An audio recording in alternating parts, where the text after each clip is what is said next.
আশা করছি সকলে ভালো আছেন। আশা করি সবার এই অ্যাপটা ভালো লাগবে। এই অ্যাপের মাধ্যমে আপনি বাংলা লেখা ইংলিশ করতে পারবেন এবং যে কোনো দেশের লেখা আপনি বাংলা করতে পারবেন। তো এই কাজটি আপনি কিভাবে করবেন? এই কাজটি করার জন্য সর্বপ্রথম আপনার অ্যাপ স্টোর বা গুগল প্লে স্টোর আপনার ফোনে যেটা থাকবে সেটা ওপেন করবেন। ওপেন করার পর এখানে সার্চ অপশনে ক্লিক করার পর সার্চ করবেন গুগল ট্রান্সলেট। আমি স্ক্রিনে দিয়ে রাখবো। গুগল ট্রান্সলেট লিখে সার্চ করার পর নিচে দেখতে পাচ্ছেন যে এই অ্যাপটা আপনারা ইনস্টল করে নেবেন।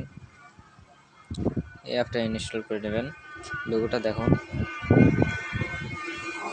লোগোটা দেখে ইনস্টল করে নেবেন। ওকে, আমার ইনস্টল করা আছে। আপডেট চাচ্ছে, তো আমি আপডেট এখন দিতে চাচ্ছি না।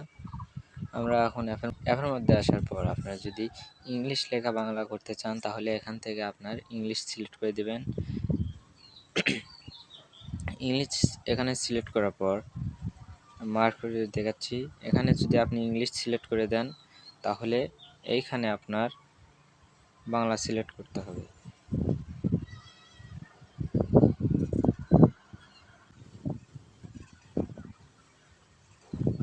বা আপনার যে কোনো দেশের লেখা, হিন্দি, ফার্সি, উর্দু, যে কোনো লেখা হোক না কেন সেটা আপনি এখানে দিতে হবে। যদি হিন্দি হয় তাহলে এখানে হিন্দি সিলেক্ট করতে হবে। যদি ইংলিশ হয় ইংলিশ তো সিলেক্ট করবেনই, বা অন্য আরবি টারবি যা হবে সেটা এখানে সিলেক্ট করার পর এই মোড়ে আপনার বাংলা সিলেক্ট করে দেবেন, তাহলে বাংলা হয়ে যাবে। তো আশা করি বিষয়টা বুঝতে পারছেন। এখানে কপি পেস্ট হয়ে যাবে। আর যদি কোনো কিছু লিখে সেটা ইংলিশ করতে চান বা বাংলা করতে চান সেটা এখান থেকে এখানে চাপ দিয়ে উপরে এই জায়গায় চাপ দিয়ে লিখতে হবে।